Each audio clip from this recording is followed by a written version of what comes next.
Mas a mesma história é contada em vários lugares. O que nós devemos entender é que esse drama que é contado era acampado de uma grande pobreza, mas também havia uma grande riqueza. O drama que é contado sobre a história de Jó é uma história que acampava tantos problemas do mal, como um sofrimento de dor, como um sofrimento perplexo. A situação de Jó é uma situação de tremenda dificuldade.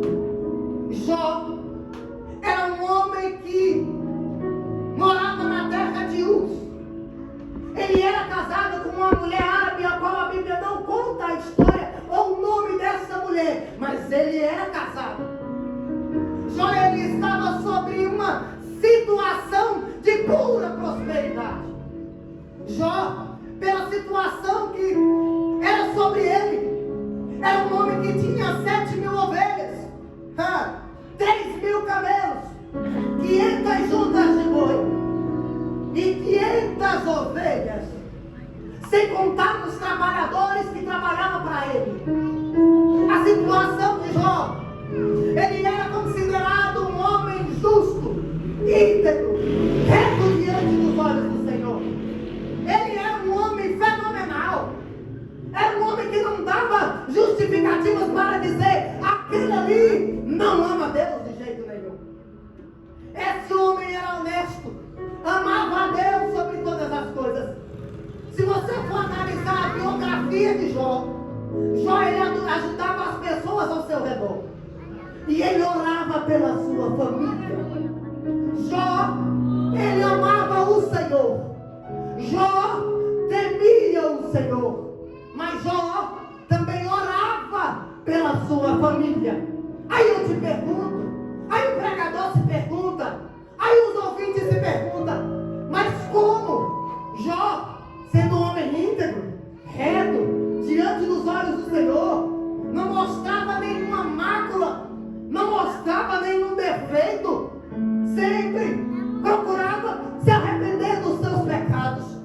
Jó, por ser um homem íntegro, reto, diante dos olhos do Senhor.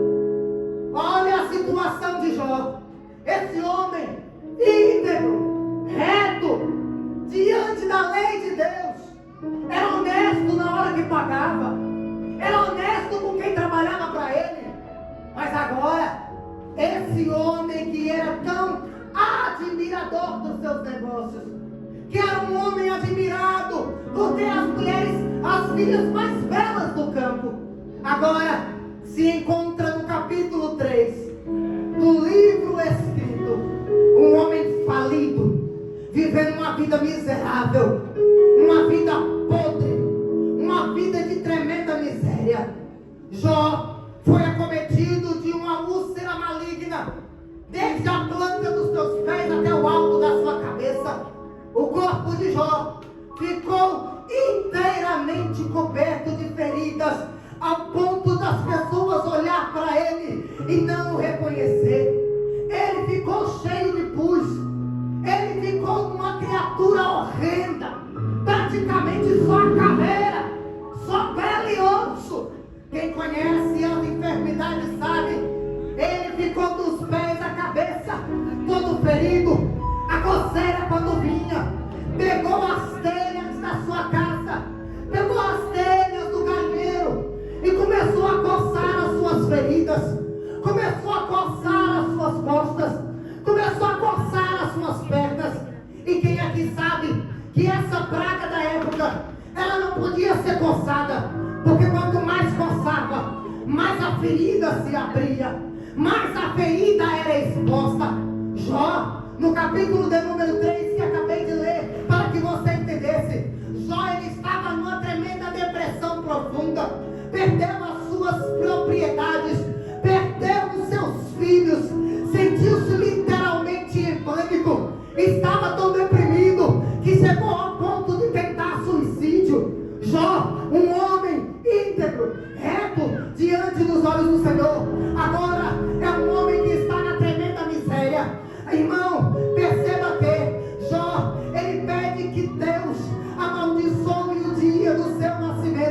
em que Deus não se lembre dele de forma nenhuma. Agora vai apertar, irmão. Provações é algo que vem para todos.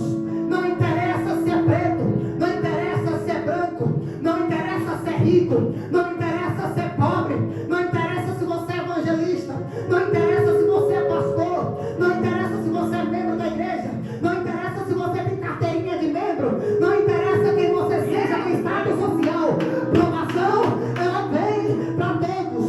Agora entenda o que Deus me entregou essa noite. Todo mundo sabe que aqui quem prega, quem compra agenda, quem frequenta a campanha, quem frequenta a vigília, quem canta aqui tem ministério, sabe do que eu estou falando, principalmente quem é da área da pregação. A pessoa que prega o seu sermão, ou ele está vivendo a tua pregação, ou ele viveu a tua pregação, ou ele vai viver a tua pregação. Vou dizer de novo, o pregador que prega, ele prega sabendo que a sua pregação, ou ele está vivendo ela que está pregando, ou ele vai viver a tua pregação, ou ele já viveu a tua pregação. Agora é que vai apertar. A nossa qualidade de profetas, as nossas qualidades de ministro tem mudado ao tal ponto de entender que a sua pregação, ou ele está vivendo, ou ele já viveu, ou ainda vai viver. É por isso que agora nós estamos vivendo pregadores de meia tigela, pregadores que só pregam bênção, pregadores que só pregam prosperidade, porque ele entendeu que se pregar só bênção e prosperidade, vai haver retorno, Cleiton. Não interessa se há 10 anos, não interessa se há 3 anos, não interessa se há 5 anos, mas a pregação que ele está pregando, ele vai viver. Todo mundo aqui sabe que pregando a palavra do Senhor, há provações. Se você pregar sobre o adultério, você vai ser provado pelo adultério. Se você pregar sobre o pecado, você vai ser provado pelo pecado. Se você pregar sobre as provações, você vai ser provado na provação. É por isso que agora os nossos senhores de cabelos brancos, os pregadores que pregavam sobre cruz, que pregavam sobre sangue, quando nós vamos ver as escrituras, a palavra do Senhor diz que quando os discípulos pregavam, era tapa no seu rosto, era expulso da cidade, era enviado para longe, porque pregar a palavra de sangue, pregar a palavra de cruz, não é qualquer pessoa que quer ouvir. Pregar a palavra sobre pecado, ninguém quer ouvir. Pregar a palavra sobre arrependimento, ninguém quer ouvir. Mas eu estou aqui pela graça de Deus para dizer para você que a pregação, ela pode ser até pregada, mas ela causa efeito.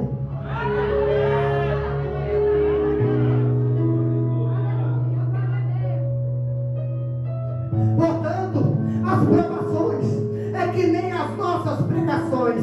As pessoas que estão passando provações, ou ela está passando provação, ou já passou provação, ou vai passar pela provação. Vou dizer de novo, ou essa pessoa, ela está passando pela provação, ou já passou pela provação, ou ainda vai passar pela provação. Jó, ele era um homem íntegro, reto, diante dos olhos do Senhor. Nós estamos vivendo um tipo de gente que tem pregado por aí, sentado sobre um banquinho e dizendo que você é lindo, que você é fofinho, que você é meu lindo, que você é minha linda. Irmão, para com essa maquiagem que não existe. Por que não existe? Porque pregação causa dor. Pregações sobre o evangelho causam cicatrizes. Pregação causa perseguição. Não é qualquer pessoa que vai te dar tapa nas costas. Não é qualquer pessoa que vai gostar de você pela mensagem que você pregou.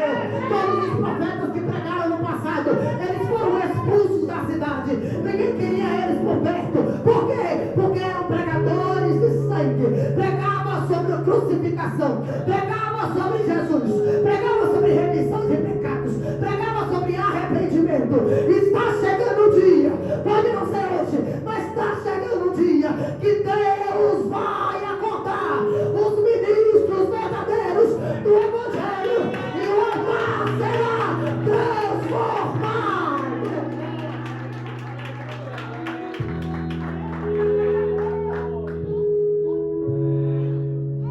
O que eu estou dizendo para você é pela Bíblia, então fica comigo. Deixa sua Bíblia fechada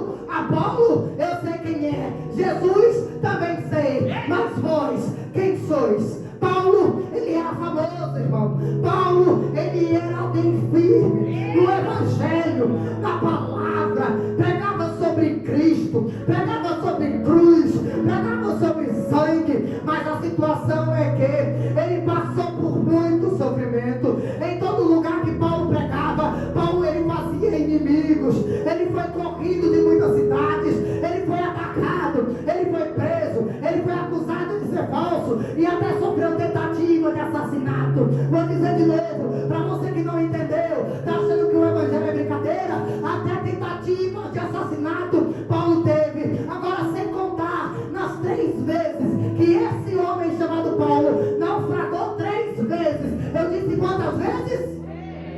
Dessas 3 vezes que ele naufragou, eu fiquei perguntando a Deus, um homem que conheceu o Senhor, ele viu em Atos 9 a tua presença, ele viu a tua luz, mas esse homem aqui naufragou 3 vezes, 2 Coríntios 11, 25. Ele naufragou 3 vezes.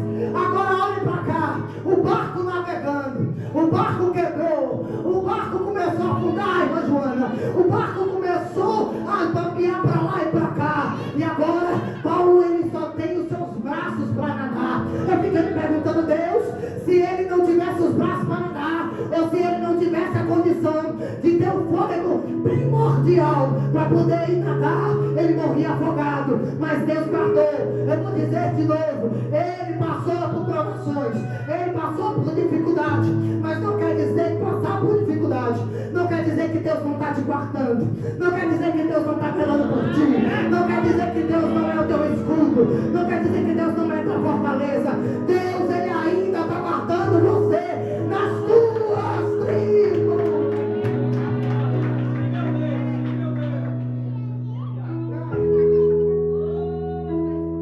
Naufragou 3 vezes.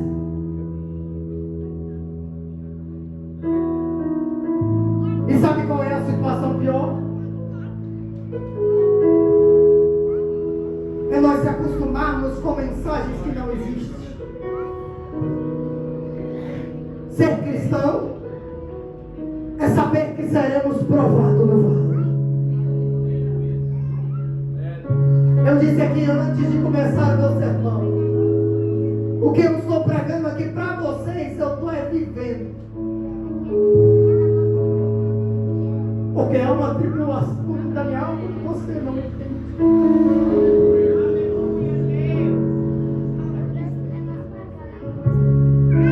Estamos aqui todos bonitinhos. O Luiz está de terno e gravata, vocês estão me vendo pregar. Mas não conhecemos a guerra dentro de nós. O diabo tem aprisionado tantas pessoas. O diabo tem prendido a atenção de tantas pessoas, que a pior tribulação que tem, pastor Antônio, a pior tribulação que tem, não é a que está exposta para todo mundo ver, mas é a tribulação que está aqui.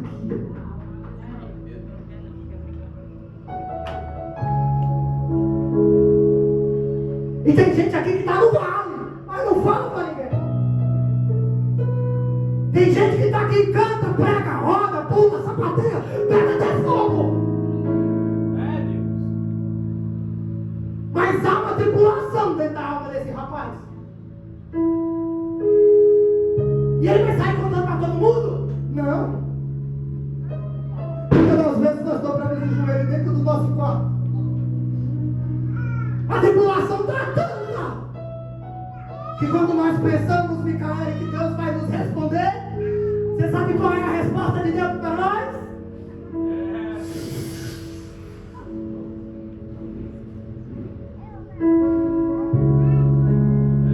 O barco está quase quebrando. Senhor, me ajuda. Você está no vale e Deus...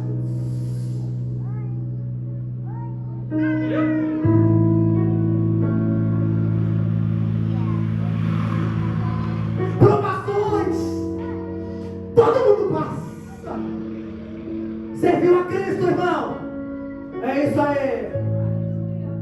Aí tem, né?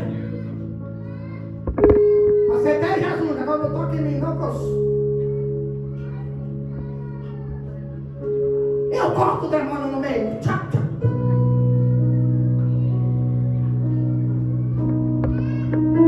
Se conhecesse o real poder que o diabo tem, tu não chamaria ele com um UFC, não. Porque tem uns engraçadinhos no nosso meio que diz que mata até o demônio. Não subestime o poder das trevas. Não subestime o poder que o diabo tem. Porque quando ele vai executar o serviço, ele não brinca.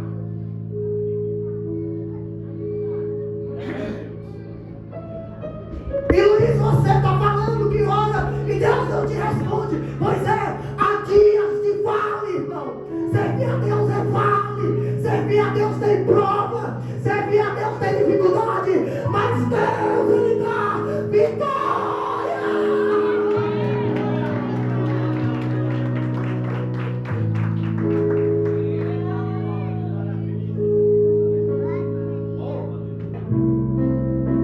Jesus, o homem de maior exemplo de provação. Mateus 4, Jesus foi para... Só que antes do deserto, ele jejuou 40 dias e 40. Lembra do que eu falei sobre a pregação? De que está vivendo a pregação? De que já viveu a pregação? Você lembra do que eu falei? Vou dizer agora. Porque as pregações que são pregadas são vividas. Toda pregação que é pregada, ela é vivida. Aí você sabe o que é interessante? Jesus jejuou 40 dias e 40? Me ajuda? Jesus jejuou 40 dias e 40? Pois bem. Me diz a maioria dos pregadores que quer sentir a dor no estômago do jejum. E o Espírito do Senhor levou até o deserto. Me diz um pregadorzinho de hoje que quer passar pelo deserto. Luiz, acabou? Não. Acabou não, está só começando. Jesus. Eu estou falando de Jesus, viu? Cleuto, a Bíblia diz que depois que o Espírito conduz Jesus até o deserto, aparece o diabo. Qual pregador quer dar de cara com o diabo no vale? Acabou, Luiz? Não. E a Bíblia diz: e tendo jejuado 40 dias e 40 noites, o diabo sabia que ele tinha acabado de jejuar. Ele olhou para as pedras no chão e disse para Jesus: Jesus, visto que tu tem fome, estou vendo que tu tem sede. Se tu é filho de Deus, transforma essa pedra em pão. Me diz quem quer passar pelo vale.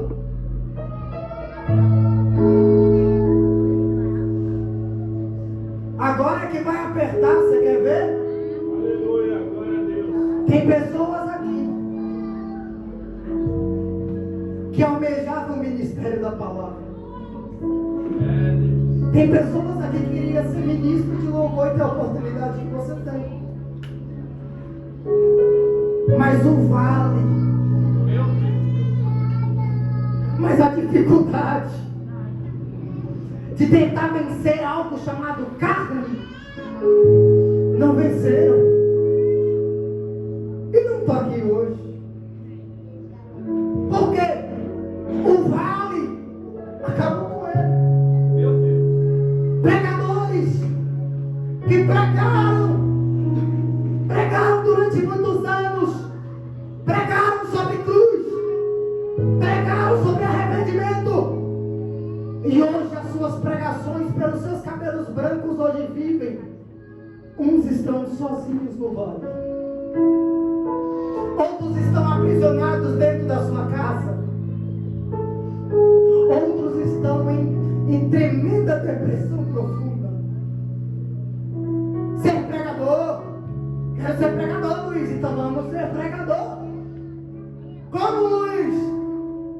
tem a dependência de Deus, senão tu cai.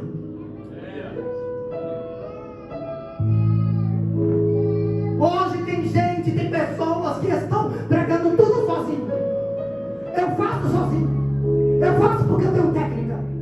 Eu canto porque eu fiz aula disso e daquilo e frequentei a escola fulana de tal. Não, eu sou pregador, eu frequentei a escola de teologia. Pois vai uma verdade para você. A teologia não sustenta a crente. O que sustenta a crente é Jesus de Nazaré.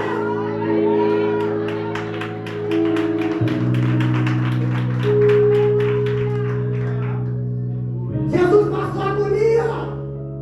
Jesus passou dificuldades. Jesus, mediante a cruz, o sangue escorrendo, a cruz de espinhos na cabeça, e uma dificuldade dentro da alma. Me pergunte qual?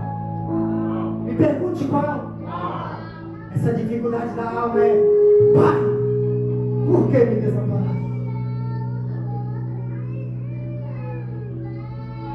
Se Jesus estando sobre a cruz,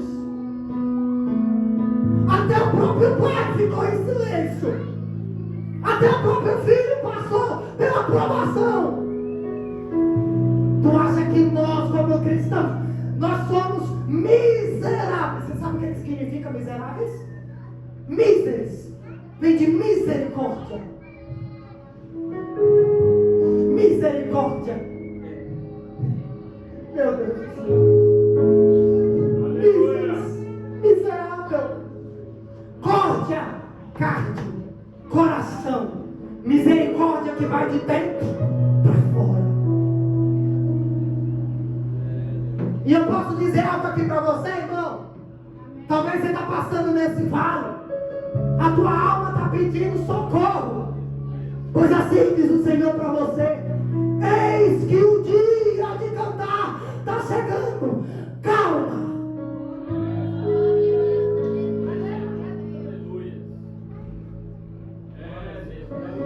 É só um momento de vale. Calma. É só um momento de dificuldade. Calma. Eu estou sofrendo, Luiz. Eu sei que está sofrendo. Eu sei que está doendo. Eu sei que você está gemendo.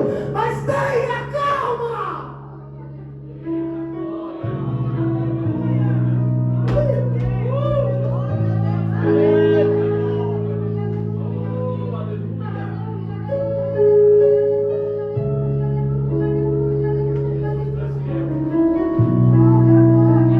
É um momento de vale. E se ele está do seu lado aí, e ele ou ela está chorando aí, deixa ela chorar. Você não tem nada a ver com isso. É o momento de vale dela.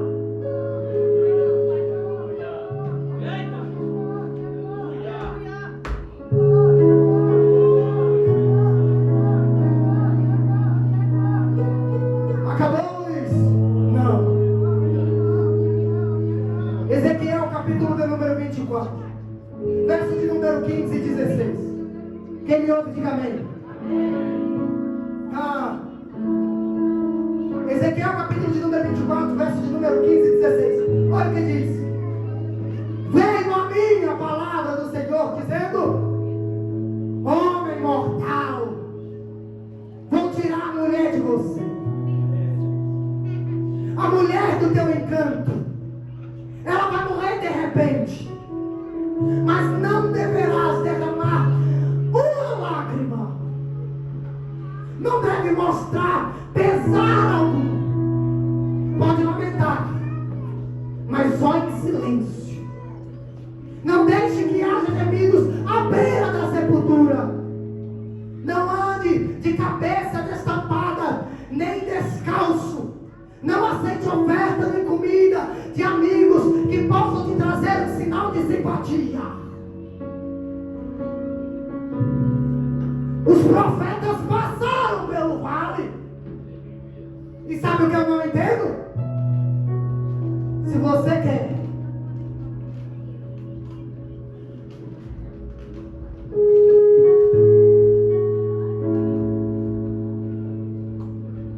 Um evangelho que não se passe pelo vale. Vá para a igreja que aceite tudo. Quer se adequar a uma igreja que se adeque a você? Não tem para você, irmão. Ser cristão é passar pelo vale. Ser cristão é passar pela dificuldade. Quer um evangelho triunfalista? Quer um evangelho que sempre te aplaudam? Quer um evangelho fácil dizendo que você vai ter casa do ano, carro do ano, dizendo que você vai ser próspero? Eu sinto muito, pela Bíblia que eu conheço, não tem.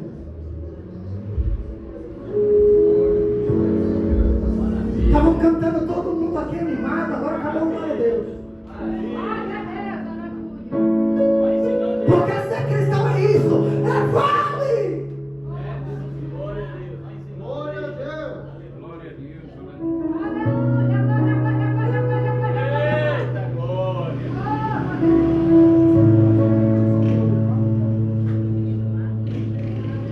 Glória, glória, glória. Oh, meu Deus. Um rapaz como Jó, eu pergunto aqui para você, precisaria passar por tudo isso para ser provado? Ao ponto de se desesperar e querer a morte do que a vida? E eu posso dizer algo a você, igreja que me ouve? Glória a Deus. Eu tenho medo do que estão pregando hoje nas igrejas. Eu também. Também tenho. Eu tenho medo das mensagens da atualidade que está sendo pregada em cima dos cultos. Mal sabe de quem presta o ouvido para poder ouvir. Pode estar sendo lançado no inferno e não sabe disso.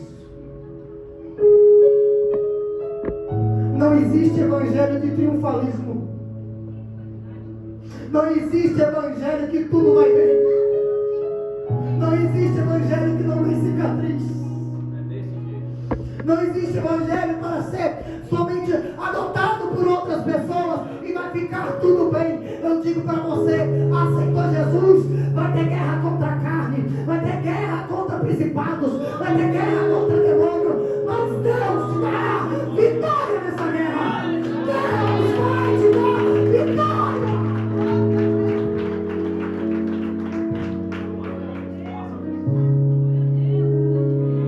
Eita, glória. Escute aqui, olhe para cá, olhe para cá. E escuta o que vai ser falado aqui. 2 Coríntios 1:8 diz assim: porque não queremos, irmãos, que ignoreis a tribulação que nos sobreveio na Ásia, pois que fomos sobremaneira agravados mais do que podíamos suportar, de tal maneira que até da vida desesperamos. Luiz, quem está dizendo essas palavras? Paulo.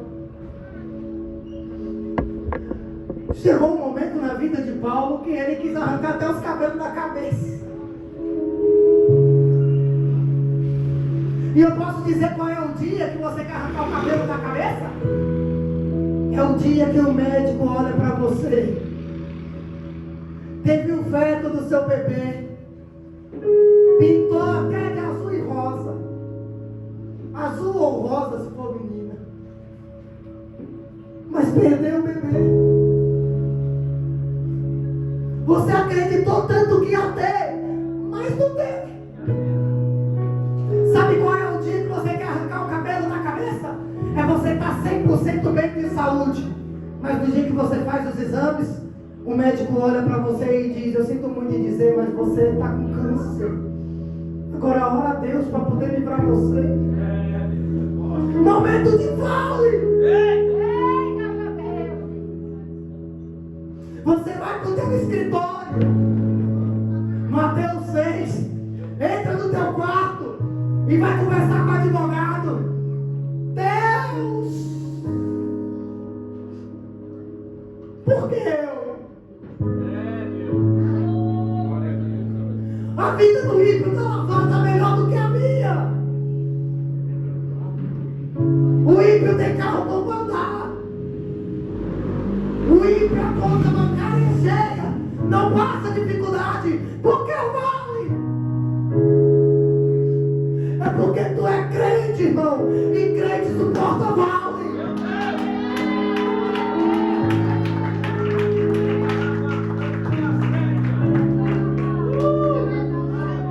Crente suporta vale.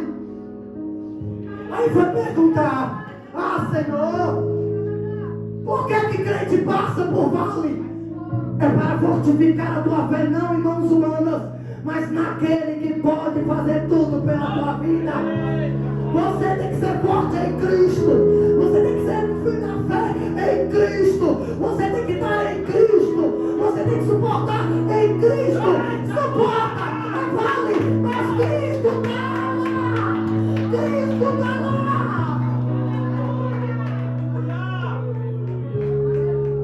Vale.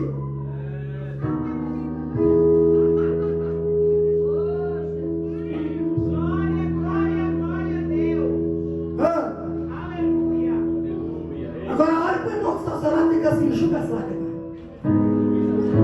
Diga, irmão, seja profeta, pelo amor de Deus, diga: enxuga